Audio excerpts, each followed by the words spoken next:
दोस्तों, मेरा नाम है देवेंद्र सिंह। आज की इस वीडियो में हम बात करेंगे क्वेश्चन नंबर 14 के बारे में, जिसमें हम प्रोविजन फॉर डेप्रिसिएशन अकाउंट के ऊपर बात करने वाले हैं। लेकिन इससे पहले अगर आपने इसकी बेसिक वीडियो नहीं देखी है, बेसिक वीडियोस, तो वहाँ पर पहले वो जो कि वीडियोस देखिए, उन वीडियोस का लिंक डिस्क्रिप्शन में है, जिससे आपको पहले समझ में आएगा कि डेप्रिसिएशन लगता कैसे है, मशीनरी अकाउंट बनता कैसे है। फिर ये जो टॉपिक है प्रोविजन फॉर डेप्रिसिएशन का, आपको समझ में आएगा। ठीक है, तो वो वीडियो जाके जरूर देखिए, लिंक आपको डिस्क्रिप्शन में है। चलिए ये क्वेश्चन करते हैं। इसमें आपको क्या करना है, इसमें आपको पहले से एक बैलेंस दे रखा है 1 अप्रैल 2020 को कि मशीनरी अकाउंट में 80,000 रुपये का बैलेंस है।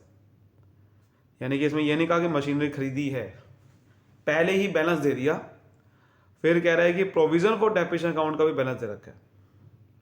फिर कह रहा है कि 1 अप्रैल 2020 को हमने मशीन बेची है जो खरीदी थी 2016 को। हमें प्रोविजन फॉर डेप्रिसिएशन अकाउंट बनाना है, मशीनरी अकाउंट भी बनाना है 31 मार्च 2021। ठीक है, उस डेट तक बनाना है आपने। बेसिकली डेप्रिसिएशन 10% है, स्ट्रेट लाइन मेथड के अकॉर्डिंग। ठीक है, पहले ये समझ लेते हैं ये क्या होता है प्रोविजन फॉर डेप्रिसिएशन। ठीक है, जैसे कि आपको पता है कि जब हम डेप्रिसिएशन चार्ज करते हैं तो उसकी एंट्री क्या होती है, सिंपल होती है। आपको पता है depreciation account debit to asset का नाम होता है। लेकिन जब हम प्रोविजन फॉर डेप्रिसिएशन अकाउंट खोलते हैं, उसका क्या मतलब होता है?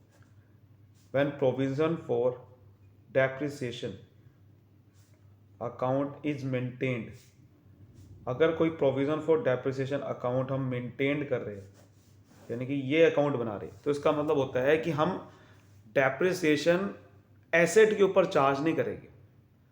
हम एक अकाउंट में इकट्ठा करते रहेंगे और उसके ऊपर फिर एक साथ एसेट के ऊपर लगा देंगे।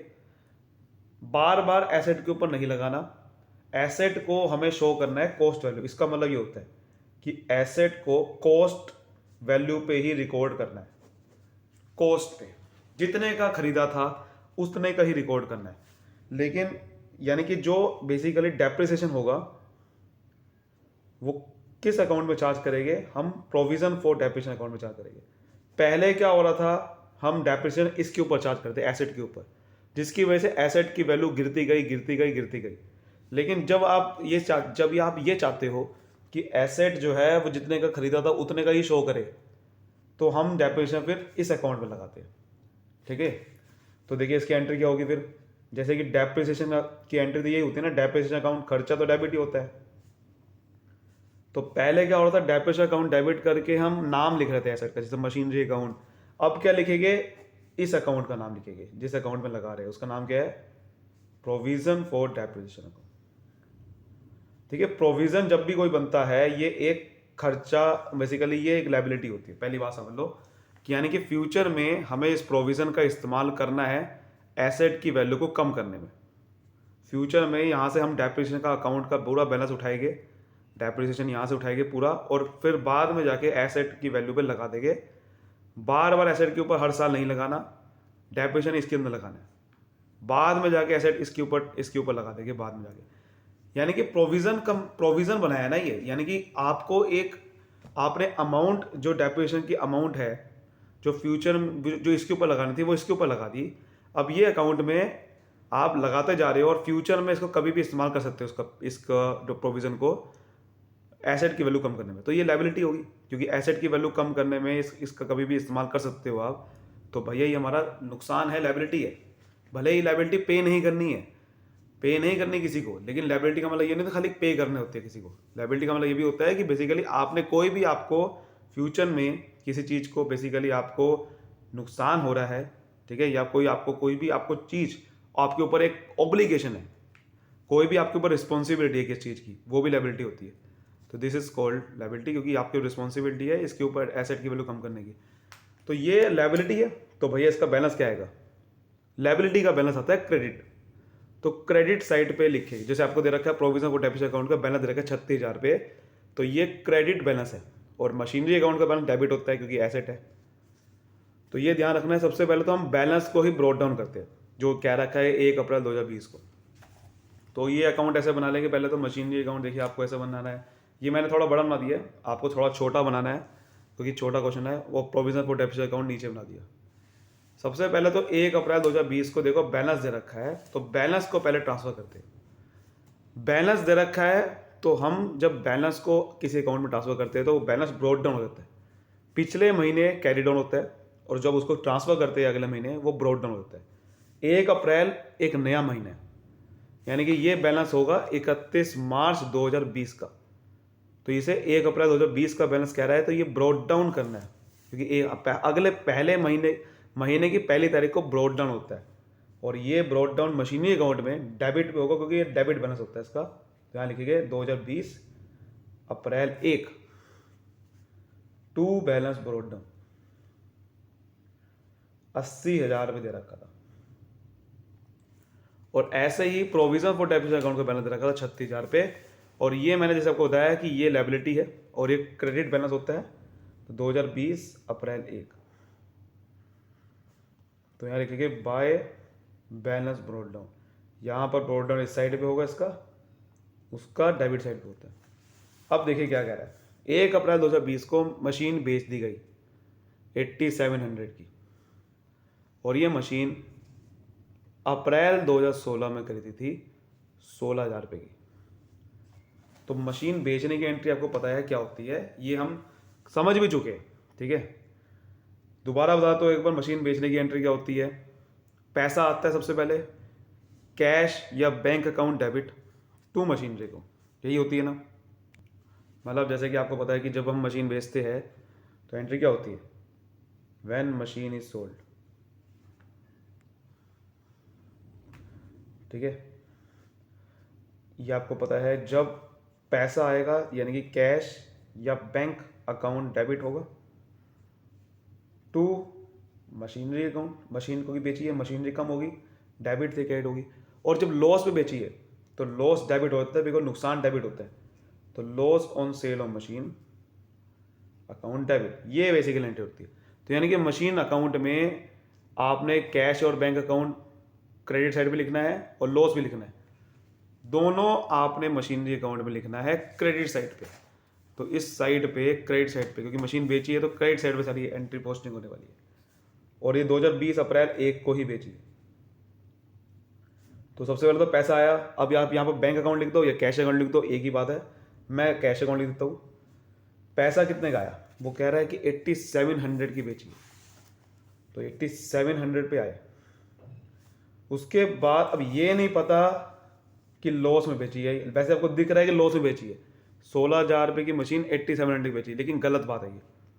16,000 की मशीन 2016 की उसकी वैल्यू है। आपको थोड़ी पता है कि 2020 में उसकी वैल्यू कितनी थी। भैया 16,000 की मशीन 8700 बेची है, ये ऐसा ना कह देना। 16,000 की मशीन 2016 में उसकी वैल्यू थी।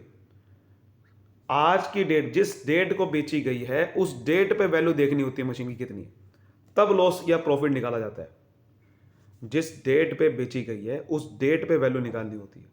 तो उसके लिए मुझे एक वर्किंग नोट बनाना पड़ेगा यहाँ पर कि इस आज जब बेचने की डेट आई उस समय उसकी वैल्यू क्या थी। तो यहाँ लिखना पड़ेगा कैलकुलेशन ऑफ लॉस या फिर जो प्रॉफिट हुआ ऑन सेल ऑफ मशीन, क्योंकि मुझे नहीं पता कि भैया उस डेट पे उसकी वैल्यू कितनी थी, ठीक है।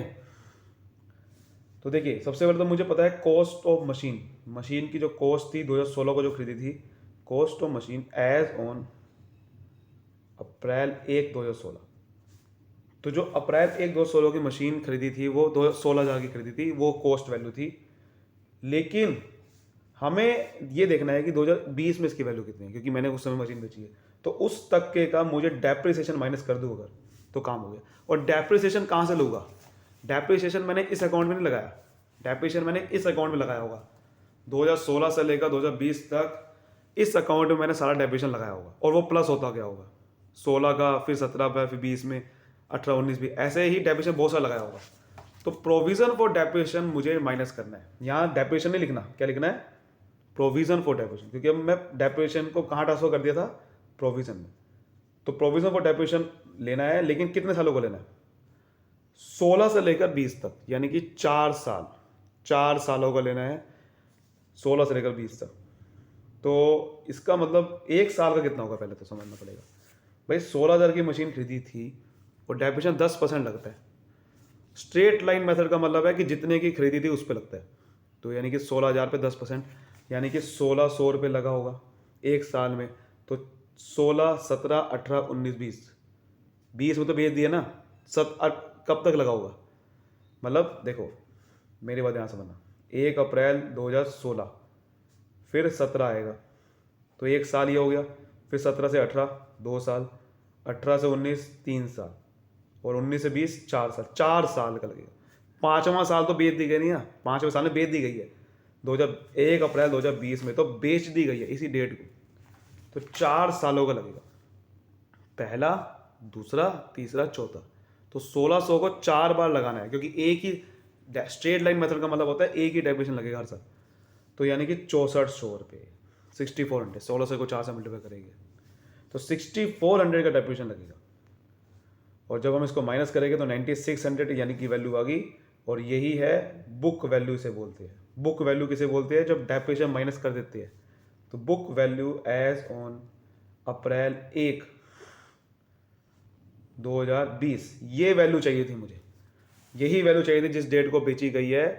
हमने 8700 की बेची है इस डेट को, इस डेट पे इसकी वैल्यू है 9600, यानी कि 9600 की मशीन 8700 में बेची गई है। अब आप लॉस निकाल सकते हो, तो यहां लिख दो, पहले यहां पर लेस कर देते हैं सेल वैल्यू ताकि लॉस निकल जाएगा।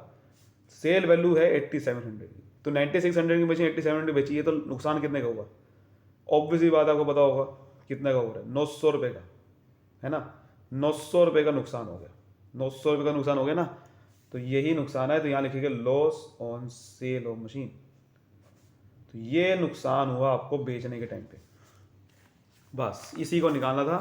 अब आप यहाँ पर लिख सकते हो, क्योंकि आपको पता है जनरल एंट्री में क्या था, cash account debit, loss on sale of machine account debit to machine account. तो loss on sale of machine भी यहाँ लिखना पड़ेगा, तो लिखिएगा by loss on sale of machinery account,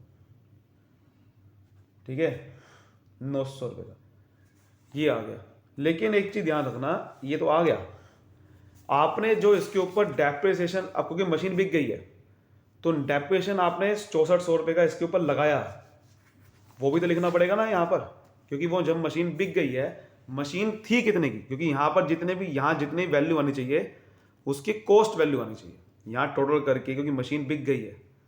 तो बिक गई है तो आपने क्रेडिट साइड पे इसका टोटल वैल्यू कॉस्ट वैल्यू आनी चाहिए। तो कॉस्ट वैल्यू आप ध्यान से देखो तो कितनी है, डेप्रिसिएशन माइनस करने के बाद तो 9600 की थी, लेकिन वैसे तो मशीन 16000 की थी। तो ये जो यहाँ पर जो टोटल आना चाहिए ये 16000 पे आना चाहिए। तो वो कैसे आएगा? एक चीज की कमी है यहाँ पर, वो है डेप्रिसिएशन, क्योंकि आपने क्या करा, डेप्रिसिएशन 6400 रुपये का लगा दिया। तो अगर वो ना लगाता तो मशीन की वैल्यू कितनी थी? 16000 की थी ना। और वैसे आपको पता है कि इस अकाउंट में डेप्रिसिएशन नहीं लग रहा था, है ना। इस अकाउंट में तो डेप्रिसिएशन नहीं लग रहा था ना। इस अकाउंट में क्या लग रहा था? इस अकाउंट में कुछ नहीं लग रहा होगा। इस अकाउंट डेप्रिसिएशन इस अकाउंट में लग रहा था 16 से लेकर 20 तक। तो आपको यहां पर, जब यहां पर कॉस्ट वैल्यू है, जब आप 16 से लेकर 20 तक यहां पर कॉस्ट वैल्यू लिख रहे थे, तो भैया यहां पर भी जब मशीन बेची गई है तो उसकी कॉस्ट वैल्यू आनी चाहिए। उसकी क्रेडिट साइड पे जब मशीन बिक गई है तो कॉस्ट वैल्यू आनी चाहिए। इसका मतलब एक चीज की कमी है, अगर मैं यहां पर जो 6400 रुपये का डेप्रिसिएशन है वो भी लिख दूं तो काम हो गया। तब देखो ये 16000 पे आ जाएगा। और वो कहां से लेना पड़ेगा? वो लेना पड़ेगा प्रोविजन फॉर डेप्रिसिएशन अकाउंट से लेना पड़ेगा वो डेप्रिसिएशन, क्योंकि वो डेप्रिसिएशन इस अकाउंट में लग नहीं रहा था। तो यहां लिखना पड़ेगा by provision for depreciation account. समझ रहे हो? ये चीज है, ये बेसिकली यहां से लेना पड़ेगा। ये वाला स्टेप जो है, अगर मैं प्रोविजन फॉर डेप्रिसिएशन अकाउंट ना बनाऊं ना तो ये आप नहीं लिखते। आप ध्यान से देखना, ये डेप्रिसिएशन यहां नहीं लिखते, क्योंकि ये डेप्रिसिएशन पहले आप माइनस कर चुके थे इस मशीन के ऊपर। ये क्योंकि मशीनरी अकाउंट में वैसे डेप्रिसिएशन लगता रहता था, तो ये आप स्टेप नहीं लिखते थे। लेकिन क्योंकि यहाँ पर इस मशीनरी अकाउंट में इस बार डेप्रिसिएशन नहीं लगा, तो वो डेप्रिसिएशन यहाँ से लेना पड़ा। अब जब यहाँ से लेना पड़ा, जब आपने यहाँ पर प्रोविजन फॉर डेप्रिसिएशन अकाउंट लिख दिया, तो इसकी एंट्री यहाँ भी तो आएगी, क्योंकि जब आपने प्रोविजन फॉर डेप्रिसिएशन अकाउंट से डेप्रिसिएशन ट्रांसफर करा इस अकाउंट में, तो यहाँ तो एंट्री लिख दी, पर यहाँ पर कहाँ एंट्री? यहाँ भी तो लिखनी पड़ेगी। डेप्रिसिएशन देखो यहाँ लगता है, क्रेडिट साइड पे लगता है, क्योंकि जब डेप्रिसिएशन अकाउंट डेप्रिसिएशन की एंट्री होती है तो ये वाली एंट्री होती है। तो डेप्रिसिएशन लगता है उसकी क्रेडिट साइड पे। ट्रांसफर करेंगे कैसे? ट्रांसफ़र करेंगे डेबिट साइड से। तो ट्रांसफ़र कब करा आपने? 2020 अप्रैल 1 टू किस अकाउंट में ट्रांसफ़र करा है? मशीनरी अकाउंट में। क्रॉस पोस्टिंग हो रही है, देखो जब यहाँ पर डेबिट, यहाँ पर क्रेडिट साइड पे, तो इसके डेबिट साइड पे आएगा टू मशीनरी अकाउंट। तो मशीनरी अकाउंट में आपने ट्रांसफ़र कर दिया, यहाँ लिखिएगा ट्रांसफर्ड, कि बेसिकली 6400 रुपये का डेप्रिसिएशन जो मशीन पे लगता गया, टोटल लगा 16 से लेकर 20 तक, वो आपने यहाँ ट्रांसफ़र कर दिया क्योंकि मशीन बिक गई है, ताकि यहाँ पर कॉस्ट वैल्यू आ सके। ठीक है, बस अब ये ख़त्म हो चुका है। अब हम यहाँ पर अब डेप्रिसिएशन, अब देखो अगला, क्योंकि वो कह रहा है 21 तक बनाना था, ये अकाउंट 21 तक बनाना है। तो 21 तक बनाने के लिए अब अगले साल इस जो बची हुई मशीन है उसके ऊपर डेप्रिसिएशन लगेगा। अब अगले साल कब आएगा? अप्रैल के बाद कब आता है? 21 मार्च 31, यहाँ लगेगा डेप्रिसिएशन। आपको पता है एंट्री क्या थी? Depreciation account debit to provision for depreciation. तो इसके क्रेडिट साइड में लिखिए by depreciation account, by depreciation. किस अकाउंट, किस में लगेगा भैया? जो बची हुई मशीन है, आपने 80,000 में से 16,000 रुपये की मशीन बेच दी गई। अब आप कहोगे 9600 मशीन थी, नहीं, डेप्रिसिएशन लगता है कॉस्ट वैल्यू पे, तो कॉस्ट वैल्यू देखनी है। तो 80,000 रुपये की जो टोटल कॉस्ट वैल्यू थी उसमें से 16,000 रुपये की बिक चुकी है मशीन, तो बचे कितने की? 80,000 में से 16,000 की तो मशीन बिक गई है, तो जो बची ना उसका 10% लगेगा। कितना हो गया? 80,000 में 16,000 गए, आप खुद देखो, 80,000 में जो 16,000 गए 54,000, तो 54,000 पे 10% लगेगा, वो आएगा 5400। ये है डेप्रिसिएशन, समझिए। स्ट्रेट लाइन मेथड में ये होता है, कॉस्ट वैल्यू होता है। बस आ गया। अब यहाँ पर देखो बैलेंस आएगा, बैलेंस आएगा इस साइड पे, और बैलेंस हमेशा निकालते हैं इसी डेट पे जिस डेट को डेप्रिसिएशन लगाया। तो यहाँ भी लिखिएगा 2021 मार्च 31। बैलेंस उल्टी साइड पे आता है क्योंकि देखो ये अकाउंट में क्रेडिट साइड बड़ी आती है, तो बैलेंस आएगा डेबिट साइड पे। इसका पहले टोटल कर लेते हैं। टोटल आ रहा है इसका 36,000 प्लस 5400, 41,400। यहाँ भी 41,400 आएगा, लेकिन आ रहा नहीं है ना, आ तो रहा ही नहीं है, तो कितना आएगा फिर? ये आएगा 35,000, तो 35,000 रुपये इसका बैलेंस आ जाएगा। ठीक है, सॉरी ये गलती हो गई थी, यहाँ 64,000 रुपये आएगा। 64,000 में 6400 डेप्रिसिएशन लगेगा, तो ये 42,400 आएगा और ये 36,000 हो जाएगा। ठीक है, ऐसे ही अब यहाँ पर भी टोटल कर लेंगे। टोटल करेंगे तो देखो यहाँ पर फिर बैलेंस आएगा, तो ये 80,000 रुपये देखो डेबिट साइड ही बड़ी आएगी, तो यहाँ पर भी 80,000 रुपये आना चाहिए, लेकिन आ रहा नहीं है। और बैलेंस कब निकालते हैं? साल एंड में। साल एंड कब होगा? 21 में, मार्च 31 को। यानी कि बाय बैलेंस कैरी डाउन। अब देखो पहले क्या हो रहा था कि इसी अकाउंट में पहले डेप्रिसिएशन लगता था, लेकिन वही अब डेप्रिसिएशन यहाँ लग गया है, वो बस ये फ़र्क हो गया, ताकि यहाँ पर सिर्फ कॉस्ट वैल्यू ही जाएगी। तो 80,000 में से 16,000 की मशीन बिक गई, ये टोटल करो 16,000 ही आएगा। तभी तो मैं कह रहा था कि यहाँ पर कि डेप्रिसिएशन यहाँ लगाना क्यों पड़ा मुझे, क्योंकि यहाँ पर कॉस्ट वैल्यू ही आपको आनी चाहिए। जो मशीन बिकी है उसकी यहाँ पर कॉस्ट वैल्यू आएगी, इसलिए मुझे डेप्रिसिएशन लगाना पड़ा। तो यहाँ पर आएगा 80,000 में 16,000 गए 64,000 रुपये। यही 64,000 रुपये देखो, इसके ऊपर भी मैंने डेप्रिसिएशन लगाया था। समझ गए? बस हो गया काम। और इसको ब्रॉड डाउन करके दिखा दो यहाँ पर 2021 अप्रैल 1 को टू बैलेंस ब्रॉड डाउन 64,000 पे। इसको भी ब्रॉड डाउन करके दिखा दो, दिक्कत वाली बात कोई नहीं है। 2000 ये जो अगला महीना आएगा 2022 अप्रैल 1 बाय बैलेंस, जब कैरी डाउन इधर है तो बाय बैलेंस ब्रॉड डाउन इधर आएगा 36,000। समझ आ गई बात? ऐसे करते। तो उम्मीद करता हूँ अच्छे से आपको समझ में आएगा। तो वीडियो को लाइक करिए, सब्सक्राइब करिए। Thank you so much, all the best.